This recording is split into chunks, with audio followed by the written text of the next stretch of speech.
All right, guys, today we're going to read chapter 14 of Iqbal.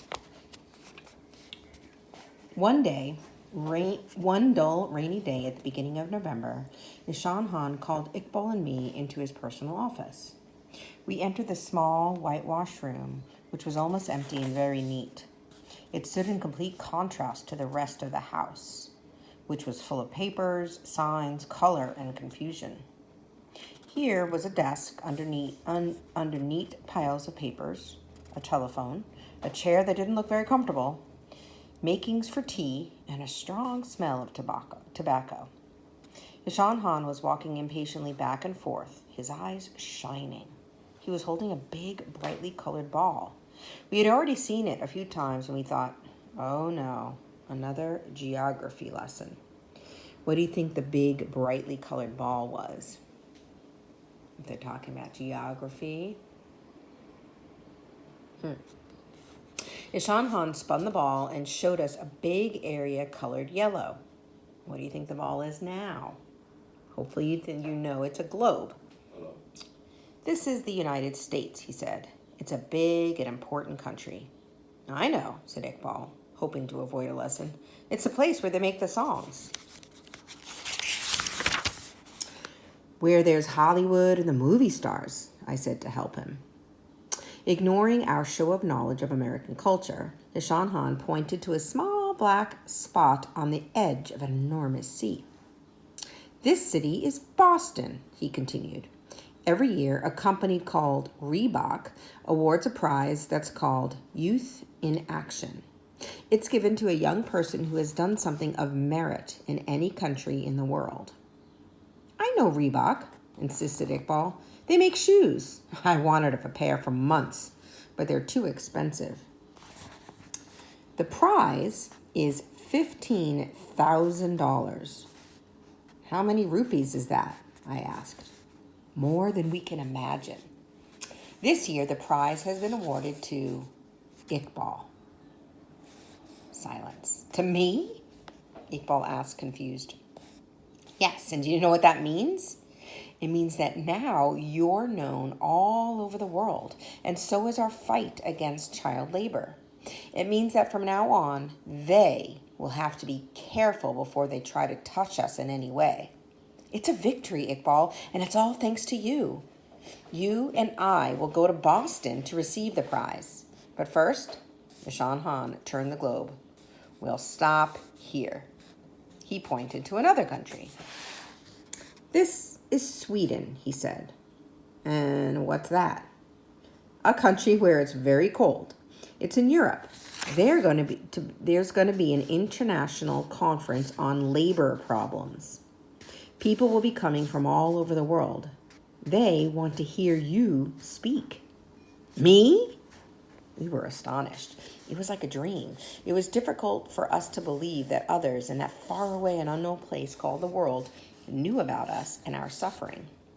We were nobodies, wretches who just a year before had been working at our looms, some of us chained to them. And all those people wanted to listen to Iqbal?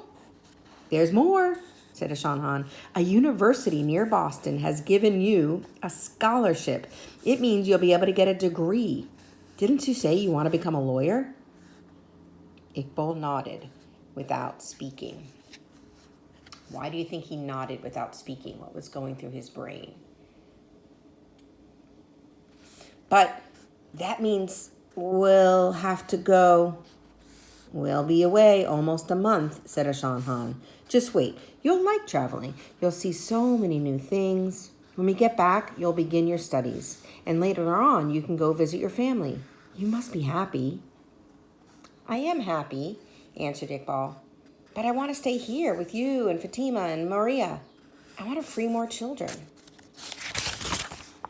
You'll still be helping us. You're important. But later on, if you become a good lawyer, you'll be even more useful. Today, there's good news for you, Fatima, too. We've found your village and your family. You'll be going home. My heart jumped. Home? I could hardly remember it. And my mother? And my brothers and sisters? Suddenly I wanted to cry, but I felt silly. Why should I want to cry at good news? I was about to return home free. Iqbal was going to receive a rightful reward for what he had done. Everything was going well. Whoever could have foreseen all this when we were working like slaves for Hussein? I did cry, and it was because I was so happy. The next 2 weeks just flew by. The big pink house boiled over with activity, everyone running from one end to the other, getting things ready for the journey. Reporters from Pakistan and abroad wanted to know about the prize. The garden was always full of people. For me, every sunset held sadness and hope. How much longer before Iqbal left? 9 days.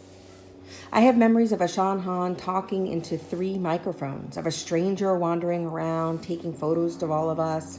I should have made him give me one. At least I'd have that now. I remember the woman kneeling with pins in their mouths, fitting the Western-style suit that Iqbal would wear at the ceremony. It had a jacket, trousers, and a vest, all in a heavy dark blue material. It would be cold where he was going. One day I came upon Iqbal all alone in the middle of an empty room where he was practicing the speech he would give in Sweden and in Boston. He tripped over every 6th word and then said, "Come on, Fatima, help me."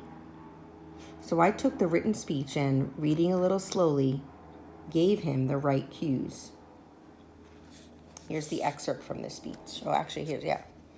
Every day in Pakistan, 7 million children get up in the dark before dawn. They work all day through evening.